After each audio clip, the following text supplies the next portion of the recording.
Ég kom inn í Loðfeld sem loðdýrabú hér á Sauðárkróki. Þetta elsta loðdýrabú á landinu, orðið 45 ára.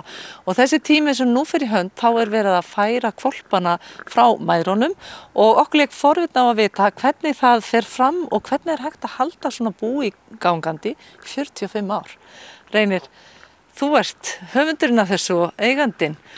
Hvernig datt þetta nú í hug á sínum tíma? Ég 45 ári og þetta langur tími.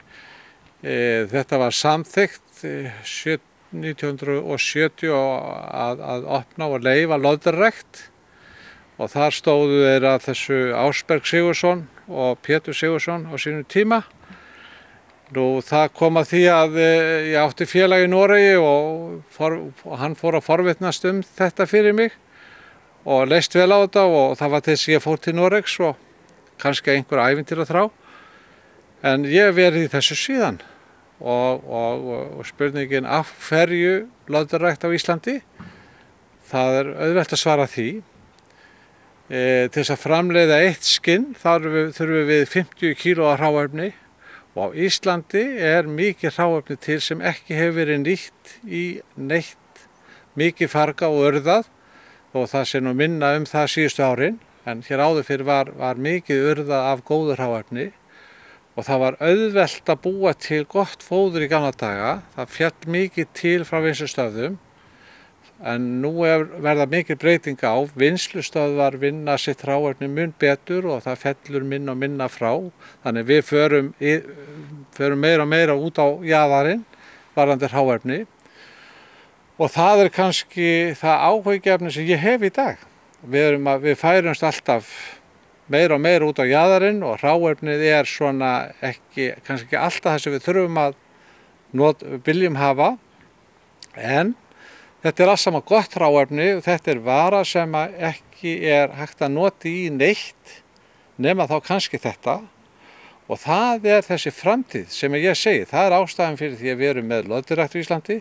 Við getum nýtt þessa vöru, en það kallar á mikla þekkingu og við eigum sem betur fer fullt af ungu fólki, segi ég, sem búin að læra fóðurfræði og þetta spurning að bara koma meiri þekkingu af þessum hlutum.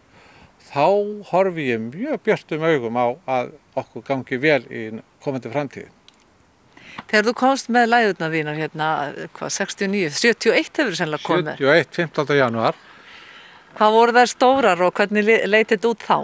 Sko, þetta voru 1224 dýr sem komið þá með vél hingað á Sauðárkrók. Og það var mikill áhugi í þessu samfélagi fyrir þessu. Þetta var hlutafélag og það var stór hluti bæjarbúa sem átti hluti í þessu búi. Og það var fjöldi mann sem tók á móti vélinni og lögreglan henni var sett það að vera með alvopn. Það vissi enginn hvað var að koma raun og veru í bæinn. Minkar, það hefur enginn verið hrifinn af minkum. Þannig að lögreglan stóð þarna alvopna og þá voru dýrin, læðurnar, þær voru svona 700 grömm og hagnaði svona 1700 grömm. Þetta var bara eðlileg stærð. Í dag þá eru læður ekki settar á til framhaldsræktunar nema að vera svona 1800 grömm og hagnaði 3 til 4 kíló. Það sú stærð sem við förum fram á að þarf að vera til þess að svona vera í samkeppni við markaðinn.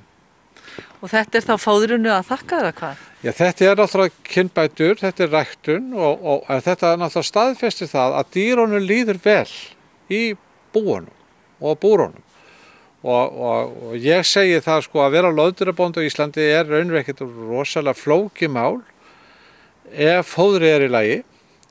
Við þessu loðdýrabændur þurfum að hugsa fyrst og fremst að dýrinu líði vel og það sé hreint og huggulegt í kringum dýrið og það sé bara lúxushóteli. Þá vex okkar afkoma. Og ég hef stundum sagt að sko, þetta svona tvískipt. Maður ánægður þegar verðin há. En maður getur líka verið óánægður ef verðin eru há. Ef ákoman, það sem snýra manni sjálfum, ekki nógu gott. Það að segja, skinnin ekki nógu falleg, dýrin ekki nógu stór, frjósemin ekki nógu mikil, þá maður sem bóndi ekki ánægður. Þrátt fyrir að verðið sé há. En þú hefur aldrei farið á hausinn. Hvernig fórst það því? Já, ég hef stundu gantast með það að bókhaldi var ekki gott í gamla daga og verðin voru farin upp þegar ég áttaði mig á því að ég hafði farið á hausinn. Kannski en allavega ég er hérna í dag og ég á enn mína kennitölu og er bara stoltur af því. Förum aðeins í tískusveiflunar. Það er allt öðruvísi skinn sem er verið að sækjast eftir í dag heldur var fyrir 20 árum kannski. Já, það er þróunin í minknum er að skinnin hárin verði styttri og þéttari. Og okkur hefur tekist vel þar. Við höfum verið að vísu duglegir að flytja inn kynbótaefni og það hefur hjálpað okkur í þessu máli að fá stutthærð skinn og það hjálpar okkur sérstaklega þegar verðir lækka. Og það er þessi þróun sem er núna og vonandi og menn reikna með að verði áfram. Segðu mér aðeins með þennan tíma sem nú fer í hönd. Þetta er dálítið mikil vinna á ykkur núna að færa hvolpana frá læðunum, er það ekki? Já, þetta er sá tími sem er svona, erilsamur. Við fáum hvolpa í lok apríl, maí og þeir eru hjá móður sinni í 6 til 7-8 vikur og núna erum við að færa út dýrin og það sem þarf að vera áður en við gerum það. Við þurfum að vera búin að þrífa öll gömlu húsin, búrin og hafa allt hreint og fínt og þá getum við fært þetta út og það má segja öll þessi vinna sem við erum að framkvæma á búum með fyrst og fremst það er að gefa dýrun að borða og þrífa og hirða. Það er okkar vinna og það er bara vinna sem borgar sig. Að lokureinum, ég er ekkert frábrugðin öðrum konum, mig dreymir minkapels. Hvað þarf ég mörg skinn og hvað þarf ég að láta þig hafa marga þúskalla? Sko, ef að maðurinn elskar þig, þá á hann að sýna það í verki. Heyrðu þetta? Og klippir þetta. Segðu mér, hvað þarf ég mörg skinn? Þú þarft 40-50 skinn. En það er þannig, María, að maðurinn sem kaupir pels handa konunni sinni, hann er miklu ánægður með pelsin heldur en konan. Þetta er bara staðreynd. Segðu mér af hverju. Já, hann er bara stoltur að sjá konunni sína í fallegum pels. Það verður svo montinn af henni. Og hvað er yndislegra en að fá að vera svolítið montinn? Segðu.